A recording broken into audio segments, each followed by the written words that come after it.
କ'ଣ କେବଳ କାହାର କିଛି କହିବା ଦ୍ୱାରା ଆମେ ଆମର ସବୁ ଖୁସିକୁ ମିଟେଇ ଦେବା? କ'ଣ କାହାର ଦୁଇପଦ କଥାରେ ଏତେ ଶକ୍ତି ଅଛି ଯେ ସେ ଆମର ସମ୍ପୂର୍ଣ୍ଣ ମୁଡ଼୍କୁ ଡିସାଇଡ଼୍ କରିବ? ଆମେ ସବୁବେଳେ କହିଥାଏ ସେ ମୋତେ ଏମିତି କହିଲା ଏବଂ ମୋର ମୁଡ଼୍ ଖରାପ ହେଇଗଲା। ହେଲେ ଆମ ଲାଇଫ୍ର ରିମୋଟ୍ କଣ୍ଟ୍ରୋଲ୍ ଅନ୍ୟ କାହା ହାତରେ କାହିଁକି?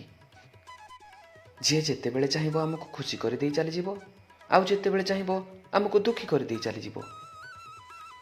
ଆମ ଜୀବନରେ ଦୁଃଖର ସବୁଠାରୁ ବଡ଼ କାରଣ କି ଆମ ଖୁସି ଆମେ ନିଜେ ଡିସାଇଡ଼୍ କରିନଥାଏ। ସାମ୍ନାରେ ଥିବା ବ୍ୟକ୍ତି ଏବଂ ତା'ର ବ୍ୟବହାର ଡିସାଇଡ଼୍ କରିଥାଏ କି ଆମେ ଖୁସି ହେବା କି ଦୁଃଖୀ ହେବା। ଆମକୁ ସବୁବେଳେ ଖୁସିରେ ରହିବାକୁ ହେଲେ ଆମ ଜୀବନର କଣ୍ଟ୍ରୋଲ୍ ଅନ୍ୟ କାହା ହାତରେ ଦେବା ନାହିଁ। ଆମେ ନିଜେ ହେଉଛେ ଆମ ଜୀବନର ମାଲିକ। ଆମେ ହିଁ ନିର୍ଣ୍ଣୟ କରିବା ଆମେ କେତେବେଳେ ଖୁସି ହେବା ଏବଂ କେତେବେଳେ ଦୁଃଖୀ ହେବା। ଯଦି ଖୁସି ହେବା ଆମ ହାତରେ ଅଛି, ତେବେ ଦୁଃଖ କ'ଣ ପାଇଁ କରିବା? ସବୁବେଳେ ଖୁସିରେ ରୁହନ୍ତୁ ଏବଂ ମୋ ସହ ଆନନ୍ଦର ସହ କୁହନ୍ତୁ ରାଧେ ରାଧେ।